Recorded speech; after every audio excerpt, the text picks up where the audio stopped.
DreamWorks prépare les Bad Guys 2. Où sont mes fleurs, Prego, Cappuccino? Jetons un œil au film original sur ces criminels poilus. Pour situer leur moralité, voici les Bad Guys de DreamWorks, du bon au mauvais. Comme d'habitude, nous commencerons par les personnages les plus vertueux et héroïques, puis irons vers les plus maléfiques. Ces personnages sont les bons, ou peut-être devrions-nous dire le personnage, puisqu'un seul a réussi à atteindre ce niveau, à savoir la gouverneure, Diane Foxington, alias la Patte Écarlate. Bien qu'elle ait été autrefois une voleuse tristement célèbre, Diane prouve qu'elle est un exemple éclatant de ce qu'on appelle un méchant, capable de changer sa façon d'être. Malheureusement, même Diane a des doutes sur les bad guys au début, malgré son propre passé, ce qui l'a conduit à se montrer assez froide envers eux et leur soi-disant rédemption. Cambriolage, chaos, agression avec un reptile dangereux. Quand Monsieur Loup montre vouloir changer, elle devient plus gentille et finit par le soutenir dans sa rédemption. Elle sauve aussi les méchants en prison et aide à résoudre la situation. Elle était prête à sacrifier sa nouvelle vie pour éviter leur emprisonnement. En ce qui concerne son propre passé, nous devons l'admirer pour avoir choisi d'aider les autres sans aucune incitation de qui que ce soit. Diane n'est pas parfaite. Elle reste parfois sarcastique et insultante. Et elle a même gardé un des diamants qu'elle avait volé en tant que griffe écarlate, le considérant comme un objet sentimental. Malgré tout, elle parvient à se démarquer comme le personnage le plus vertueux de ce film, ne serait-ce que parce que le reste du casting n'est pas aussi moral. Ce qui nous amène à la partie principale de cette vidéo, la zone grise, où des personnages semblent mauvais sans l'être vraiment. Et pour commencer, il s'agit sans doute du personnage principal du film, Monsieur Loup. Lou est le chef de son gang, étant à la fois le cerveau du groupe et un expert pickpocket. Bien qu'il se dise grand méchant loup, il est en fait le premier à devenir gentil. Bien sûr, au départ, ils voyaient leur rédemption comme une couverture pour un autre vol, ce qui, vous savez, n'est pas génial. Mais une fois qu'ils commencent à goûter à ce que ça fait d'être bon, cela le pousse à échouer leur casse au Gaïa, incapable de trahir la confiance et le respect obtenu. Wolf va même jusqu'à dire à Diane où elle peut trouver la planque des méchants et le butin volé. Cependant, il faut admettre qu'il a fait cela à l'insu des autres méchants, ce qui a donné l'impression d'une trahison totale de leur point de vue. En ce qui concerne son espèce, Lou peut incarner à la fois de bons et de mauvais stéréotypes. Naturellement, en tant que voleur, il peut être sarcastique et essaie souvent d'utiliser son charme à son avantage. Il peut aussi être violent, comme au moment où il découvre la vérité sur Marmelade.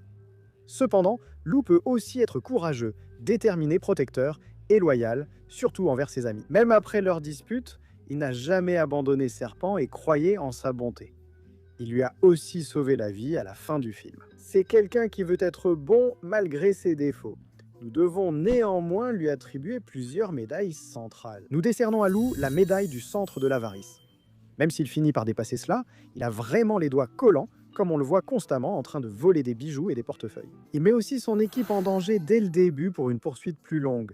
On lui donne aussi la médaille du centre de l'envie. Même si tous les méchants ne voulaient pas être vus comme des monstres, Lou le souhaitait plus que les autres. J'en viens même à jalouser subtilement l'approbation du public pour Diane.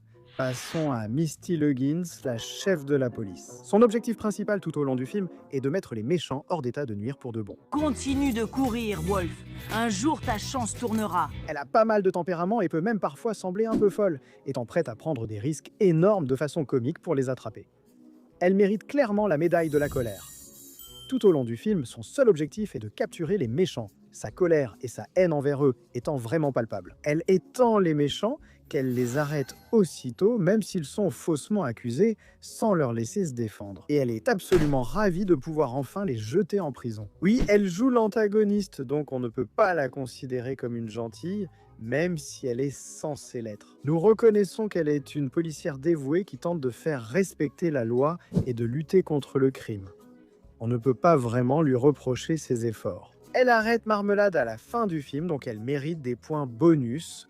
Puis vient la hackeuse à 8 pattes, Mademoiselle Tarentule. C'est une hackeuse experte capable de déjouer pratiquement n'importe quelle mesure de sécurité, même les systèmes de sécurité spécialement conçus pour la contrer. C'est la saison des dauphins. Parfois, ces piratages peuvent causer plus que de simples dégâts, surtout quand elle trafique les feux de circulation. Mais on ne peut pas dire que ses compétences ne sont pas utiles. C'est un membre très fort de l'équipe, malgré sa petite taille. Côté moralité et personnalité, elle est parfois très sarcastique et a la langue bien pendue. mais reste détendue même en taquinant le groupe. Elle se lie vite d'amitié avec Diane, toutes deux parmi les membres les plus concentrés, ce qui est touchant. Mademoiselle Tarentule commande un gâteau pour l'anniversaire de Monsieur Serpent, qui n'aime pourtant pas cette fête, mais c'était une belle attention. Puis arrive Monsieur Requin, le maître du déguisement. Cet acteur a tendance à exagérer dans ses distractions et ses performances.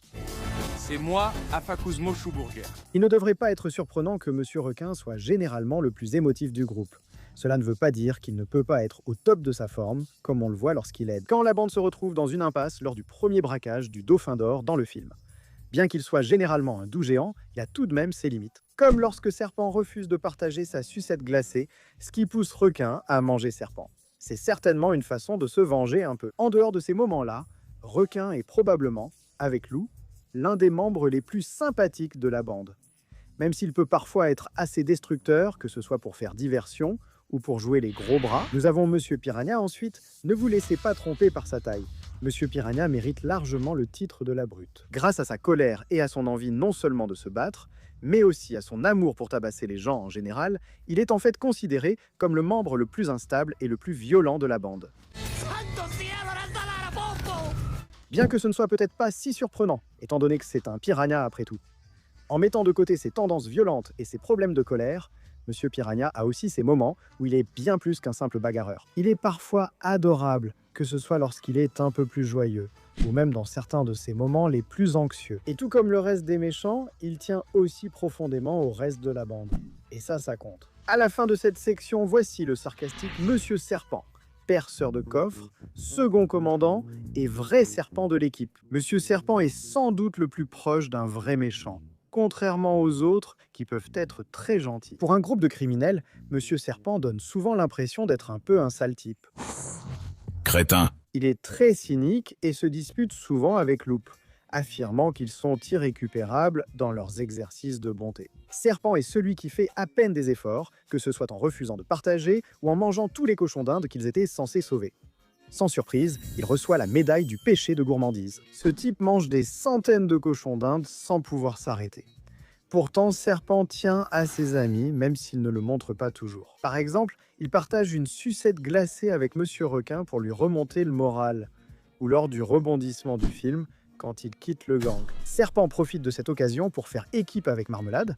Cependant, ce partenariat s'avère être un énorme mensonge, Serpent utilisant cette nouvelle alliance pour tenter de saboter le plan de Marmelade de l'intérieur. C'est ce qui empêche Serpent d'être considéré comme méchant, même s'il peut parfois être le pire. Pour conclure sur la zone grise, citons la journaliste du film, Tiffany Fluffett, un personnage plutôt mineur. Elle a tendance à causer quelques ennuis aux méchants à cause de ses reportages peu brillants, puisqu'elle apparaît à chaque événement important, et presque tous ces reportages sur les méchants sont biaisés contre eux, ce qui rend leur rédemption encore plus difficile aux yeux du public. Et tous les stéréotypes ont été confirmés. Même lorsqu'elles commencent à louer leurs efforts, il ne faut pas grand-chose pour que Tiffany recommence à les dénigrer. Quand Marmelade est découvert avec le diamant Zumpongo, Tiffany l'accuse aussitôt d'être la griffe écarlate et répand sa mauvaise réputation en ville. C'est donc positif. Cependant, pour être juste, cela pourrait être moins une question de vouloir aider à traduire Marmelade en justice, et plus une question d'être celle qui rapporte un énorme scoop. Dans tous les cas, même si elle n'est pas ouvertement malveillante, l'attitude de Tiffany pourrait potentiellement la faire paraître insensible. Et enfin, nous sommes arrivés à notre section des méchants et des mauvais, où nous n'avons qu'un seul personnage. Le professeur Rupert Marmelade, le 4e, obtient la médaille de bronze du mal par défaut. D'abord vu comme un philanthrope, Marmelade avait dès le départ l'intention d'utiliser les méchants pour lui-même et admet ne se soucier que de lui. Marmelade peut être extrêmement pompeux et très suffisant, se considérant comme plus intelligent que quiconque. Nous pensons que Marmelade mérite clairement la médaille du centre de l'orgueil. Pas besoin d'en dire plus. Inutile de chercher, votre héros est là. Non seulement il est extrêmement orgueilleux en ce qui concerne son statut, mais il est aussi incroyablement égocentrique. Cela le conduit également à être manipulateur. Il considère les méchants comme un simple moyen d'arriver à ses fins, et il n'a absolument aucun remords à les trahir. Ce qui le rend encore pire que n'importe lequel des méchants, Marmelade est prêt à franchir des limites que le gang n'aurait jamais osé, comme voler des œuvres de charité ou tenter de tuer. On le voit quand il jette Serpent de l'hélicoptère ou tente de tuer Lou et Diane. En résumé, Marmelade est entièrement méchant, sans aucune qualité, ce qui lui vaut la médaille d'or du personnage le plus maléfique dans les Bad Guys.